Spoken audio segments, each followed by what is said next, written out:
বন্ধুরা, আজ আমি প্রাচীন গ্রিসের একজন বিস্ময়কর নারীর গল্প শোনাব, যার নাম হাইপেশিয়া। তিনি ছিলেন জ্ঞান, বিজ্ঞান ও নারীর স্বাধীনতার প্রতীক। তার জীবনের কাহিনী গভীরভাবে অনুপ্রেরণাদায়ক এবং শিক্ষণীয়। হাইপেশিয়ার জন্ম আনুমানিক 360 খ্রিস্টাব্দে বর্তমান মিশরের আলেকজান্দ্রিয়ায়। সেই সময় যখন নারীদের বিদ্যা চর্চায় নিরুৎসাহিত করা হতো, হাইপেশিয়া ছিলেন বিদ্যা ও যুক্তিবাদের এক আলোকবর্তিকা। তিনি গণিত, জ্যোতির্বিজ্ঞান এবং দর্শনের শিক্ষক ছিলেন। এমনকি পুরুষ পণ্ডিতরাও তার কাছে শিখতে আসতেন। খ্রিস্ট ধর্মের উত্থানকালে হাইপেশিয়া ছিলেন যুক্তিবাদী ও বিজ্ঞানমনস্ক চিন্তার প্রতীক। তার স্বাধীনচেতা জীবন ও প্রভাব খ্রিস্ট মৌলবাদীদের মধ্যে ক্ষোভ সৃষ্টি করে। অন্ধবিশ্বাসের বিরুদ্ধে জ্ঞান ও বিজ্ঞান কিভাবে সমাজ বদলাতে পারে, তিনি তা তার জীবন দিয়ে দেখিয়ে গেছেন।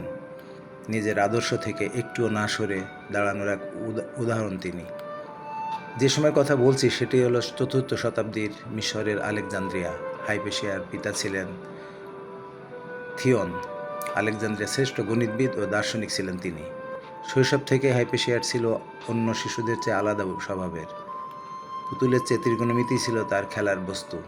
বাবা থিয়নের হাত ধরে সে পড়ল প্লেটো, অ্যারিস্টটল, ইউক্লিড আর পটলেমির গ্রন্থ। আলোর মতো ঝলমল করছিল তার মস্তিষ্ক। যুবতী হাইপেশিয়া শিক্ষকতা শুরু করলেন আলেকজান্দ্রিয়ার পাঠশালায়।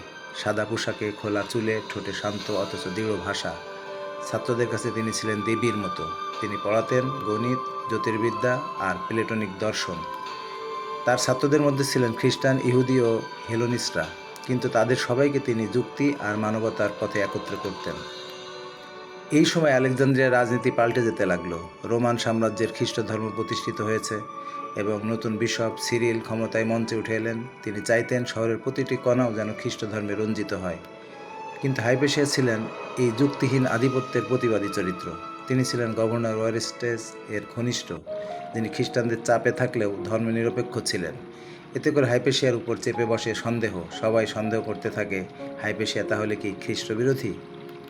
415 খ্রিস্টাব্দ এক বিকালে হাইপেশিয়া তার রথে করে পাঠশালায় যাচ্ছিলেন।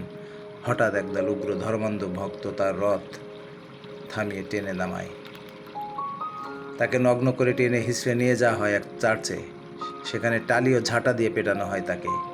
তার শরীরের মাংস ছিঁড়ে ফেলা হয় এবং অবশেষে দেহ টুকরো টুকরো করে পুড়িয়ে ফেলা হয়। অন্ধ ধর্মের জয় হয়, যুক্তিবাদের এক দীপ্ত নক্ষত্র নিভে যায়। হাইপেশিয়ার সভ্যতায় তাই বেঁচে আছেন তার শিক্ষায়, যুক্তিতে ও সাহসে।